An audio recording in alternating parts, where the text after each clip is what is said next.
will fix firing in 3, 2, 1.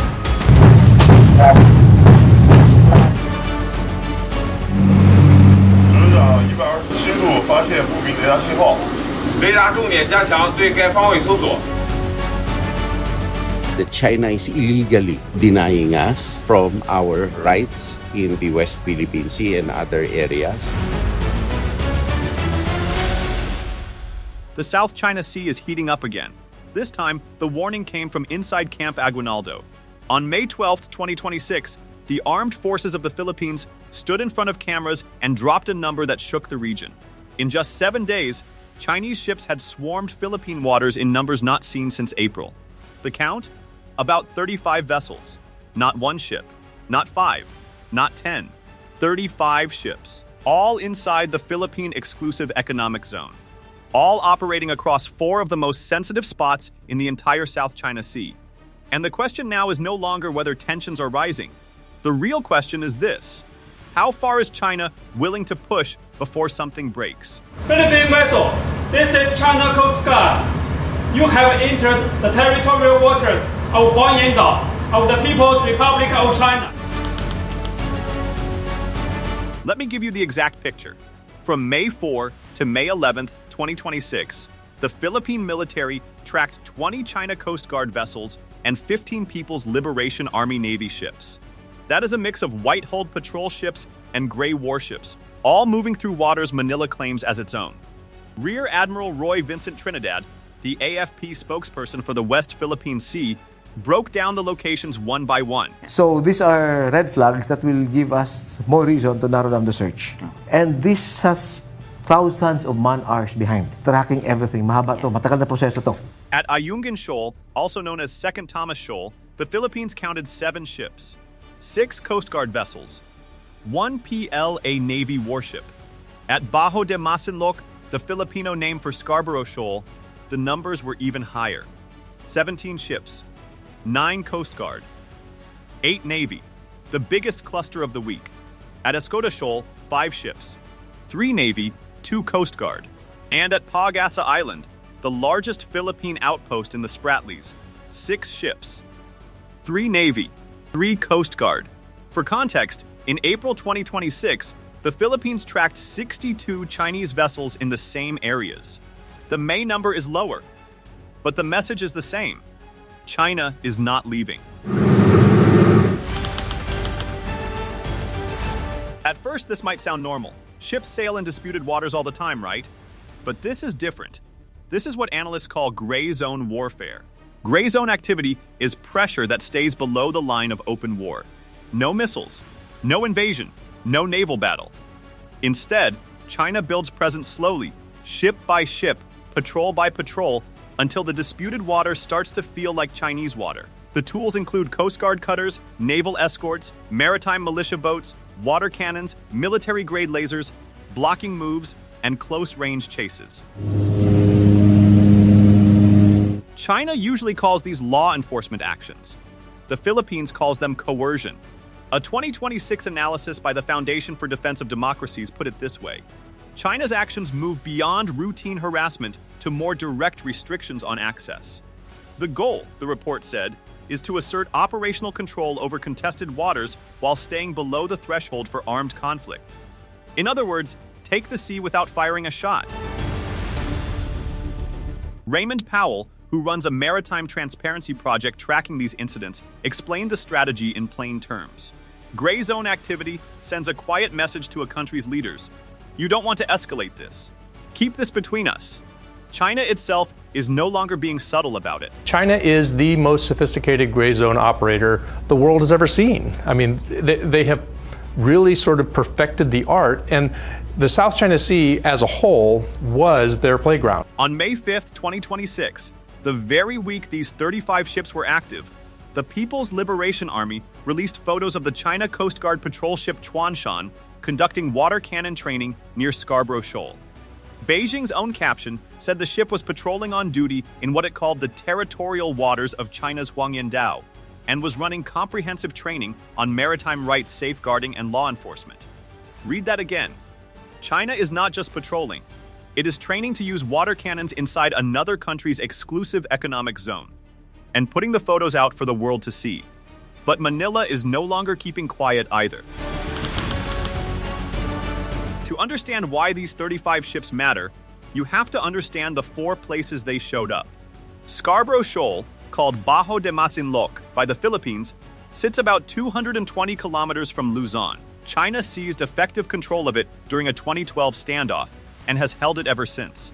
In early 2026, satellite images even showed Chinese ships placing a floating barrier at the entrance, blocking Filipino fishermen who had used those waters for generations. Ayungin Shoal, or Second Thomas Shoal, is even more sensitive. That is where the burp Sierra Madre sits. The Philippines grounded the old World War II ship there in 1999 to mark its claim. A small team of Filipino Marines lives on board. For years, China has tried to block their resupply runs, even using water cannons against Philippine boats. Escoda Shoal, about 195 kilometers off Palawan, has become a quieter flashpoint.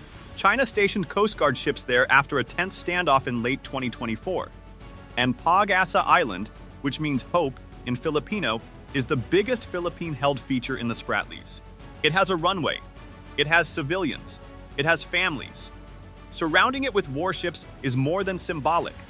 These are not random rocks. They are political nerves. And China just pressed all of them at the same time.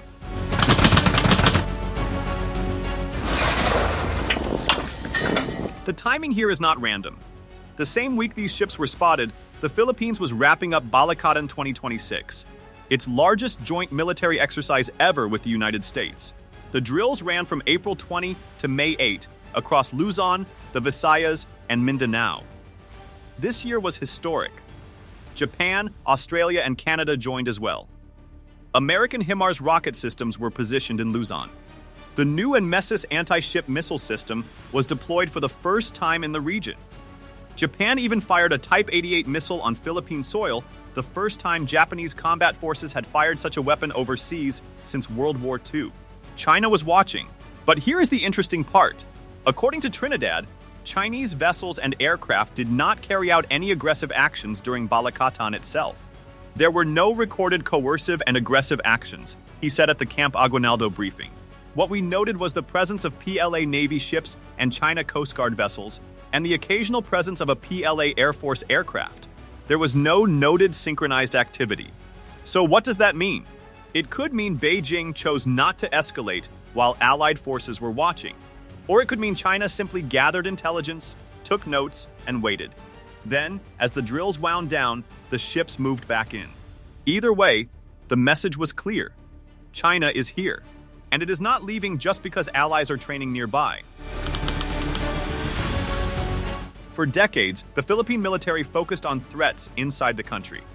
Insurgencies, local conflicts, domestic security. That is changing fast. The AFP now follows a new doctrine called the Comprehensive Archipelagic Defense Concept, or CADC. The idea is simple but powerful. Defend not just the land, but every inch of Philippine maritime territory out to the 200 nautical mile exclusive economic zone. Their illegal presence in our exclusive economic zone has been noted, Trinidad said. This is the reason why we have shifted to CADC. That shift is real. More naval patrols, more coastal radar, more allied training, new missile systems. And one more thing that is changing the game: transparency. For years, China's gray zone playbook worked because no one talked about it. Incidents happened in the middle of the ocean, with no cameras. Now the Philippines is publishing photos, videos, and weekly vessel counts. Every ramming, every water cannon blast, every laser flash. The world sees it almost in real time. Commodore J. Terriella, the Philippine Coast Guard spokesperson for the West Philippine Sea, captured the new approach in a single line. Our strategy remains one of maximum transparency and minimum provocation, he said. Allied coordination multiplies our effectiveness, raises the threshold for aggressive behavior, and reinforces the rules-based international order. In other words, sunlight is now a weapon. This is the part that worries Beijing the most. The Philippines is no longer standing alone. Washington is expanding access to Philippine bases under the Enhanced Defense Cooperation Agreement. Japan is deepening defense ties, including the recent agreement to transfer Abukuma-class destroyer escorts. Australia is signing access deals and joining patrols. Even Canada is now drilling alongside Filipino forces. Manila-based security analyst Chester Cabalza told Indo-Pacific Defense Forum that trilateral cooperation has been a turning point. These partnerships enhance interoperability, improve our maritime domain awareness, and demonstrate collective resolve, he said. Slowly, the so-called First Island Chain, the strategic arc from Japan to Taiwan to the Philippines, is hardening. And China can see every brick being laid. What happens in the West Philippine Sea does not stay in the West Philippine Sea. Vietnam is watching. So are Malaysia, Indonesia, Taiwan, and Japan. Each of these countries has its own piece of contested water. Each has its own version of Scarborough Shoal. If China can roll over Philippine claims with patrols and presence, the same playbook can be used everywhere else. A recent CSIS study put it bluntly. From 2012 to 2021, China's gray zone tactics were remarkably successful. Southeast Asian fishers were pushed off traditional grounds. Foreign oil and gas companies abandoned projects in Vietnamese waters. The status quo shifted, one quiet incident at a time. Since 2021, that progress has stalled. Smaller states have started to push back. The Philippines has led the way. But Beijing has not given up. It has just changed the tools, leaning more on Coast Guard pressure, water cannons, lasers, and synchronized presence at multiple spots, like the 4 Flashpoints we just saw. That is why this latest deployment matters far beyond Manila. The whole region is reading the same script. You might be wondering why a few shoals halfway across the world should matter to anyone outside Southeast Asia. Here is the answer. Roughly $3 trillion in global shipping passes through the South China Sea every year. Oil, gas, semiconductors, cars, food, medicine. Whatever you bought today, there is a strong chance it crossed these waters. If one nation controls the sea lanes, that nation controls the leverage. And in geopolitics, leverage decides everything. There is also the legal side. In 2016, the Permanent Court of Arbitration in The Hague ruled that China's sweeping claim to nearly the entire South China Sea had no legal basis. Beijing rejected the ruling. It has ignored it ever since. Every ship China sends into Philippine waters chips away at that ruling. Every patrol is an argument that the law of the sea does not matter. Only the ships on the water do. This is what makes gray zone confrontations so dangerous.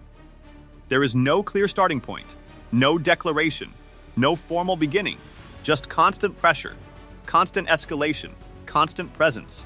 Until one day, a ship rams into another ship, a water cannon hits a Filipino sailor, a laser blinds a pilot, a blockade tightens, a line gets crossed, and the world wakes up to discover the South China Sea was never really stable to begin with. China is betting that the United States will not fight over a reef, that Japan will not push past a certain point, that Australia will not commit too much, that Vietnam, Malaysia, and Indonesia will quietly accept the new reality. The Philippines, for now, is betting the opposite. Manila is choosing visibility over silence, alliances over isolation, pressure over surrender, and every week, the numbers keep coming. 62 ships in April, 35 ships in May. The waters never empty. The patrols never stop. These waters may not yet be at war, but they are no longer at peace.